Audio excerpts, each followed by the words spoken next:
Le radis de la méduse. Chapitre 35. Retrouvailles. Éperdu de bonheur à l'idée de retrouver Sandy, Tony dévala la pente qui menait à la jauge et se mit à chercher sa bien-aimée dans l'obscurité avec la fébrilité d'une fourmi à qui on barre le passage 3 fois d'affilée. Il appelait son porte-greffe sur tous les tons, ou plutôt, il chantait son nom. Dans la ténèbre, tout paraissait s'éclaircir.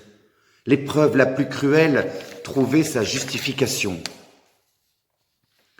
C'est alors qu'il buta sur un obstacle et sentit sa chair se crevasser au contact d'une écorce criblée de pustules chlorotiques. La structure des cellules d'épicarpe témoignait, s'il en était besoin, de la dégradation des membranes cellulaires du flavédo. Le système peroxydase qui protégeait l'épicarpe contre le stress photooxydatif indiquait trop clairement une inhibition de l'activité de la catalase et une augmentation du fonctionnement de la superoxyde dismutase. Mais surtout, cette écorce était vide, probablement percée par les rats qui en avaient gobé tout le contenu. Pour Tony, ce fut comme essuyer une averse de grêle. « Hein ? Quoi ?» s'écria-t-il en s'arrachant les fans avec la racine. « Mais je ne peux pas le croire. Sandy, c'est toi. C'est bien toi. Oh, souffrance intolérable. Oh, malheur, pire qu'une fricassée. J'ai tout perdu, ça y est, c'est fini. Après avoir été séparé de toi dans des conditions équivoques, exposé au danger d'une champignonnière, à un ragondin, à des hannetons, après avoir été capturé par Philippine, repris par Jordan, malmené par les poireaux, guère mieux traité par les salsifis, voilà que ta chère présence m'est définitivement arrachée. « Tony !» appela une voix flûtée. « Ah, Sandy est morte !» poursuivit Tony en martelant le sol. « Hélas, hélas, hélas, 3 fois hélas, ce qui fait 6 en tout. Mon agrume favori a succombé aux dents de rongeurs avides. Elle qui défendait sa vertu, qui se gardait pour moi, tendron sexy, est morte sucée, sans avoir le temps de jouir de sa jeunesse et de sa beauté, pas plus que je n'en ai moi-même profité. Oh, ma douce aimée, fais-moi entendre tes dernières paroles. Exprime tes derniers vœux si tu as encore la moindre pulpe. Tony!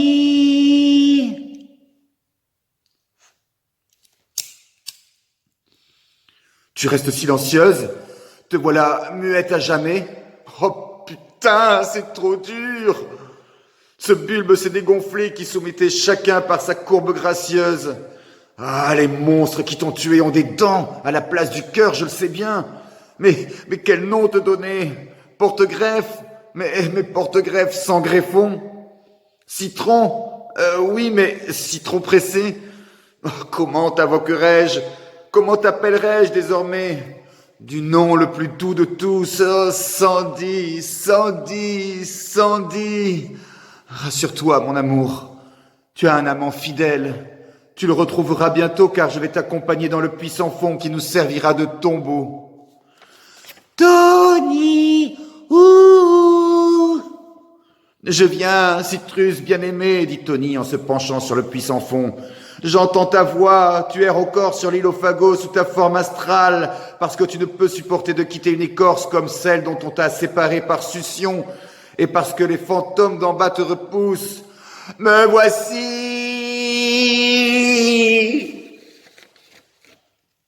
Tony bascula dans le puits sans fond qui, heureusement, en avait un. Sa chute vertigineuse prit fin sans dommage sur une terre légère et sablonneuse où végétait déjà Jack et, oh, miracle, Sandy.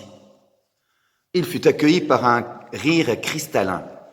« Tony, mon Tony !» s'écria Sandy, et lui de bégayer « Sandy, ma Sandy !» Les deux amants répétaient sans cesse ces paroles, incapables d'en prononcer d'autres. Et finalement, ils roulèrent l'un contre l'autre en extase, et en même temps en proie à un déchirement. C'est ainsi qu'un excès de joie peut se transformer en douleur et qu'un plaisir sans mesure provoque comme conséquence le chagrin.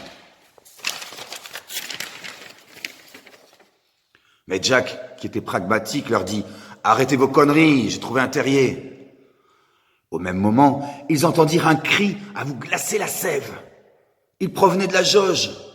Là-haut, des flamèches dansantes faisaient vaciller les parois. Françoise fit son apparition au-dessus du puits et se mit à hurler. « Maudit Navieux, t'as tué Yasmina !»« Non, c'est pas moi !»« C'est pas lui !» cria Jack.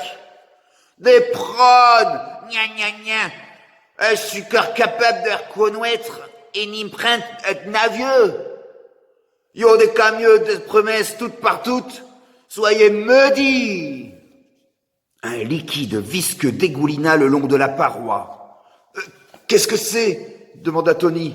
« On dirait de la résine. Vite, fuyez !» cria Jack. Le citron, le maïs et le navet s'engouffrèrent dans le terrier étroit. Mais il était temps.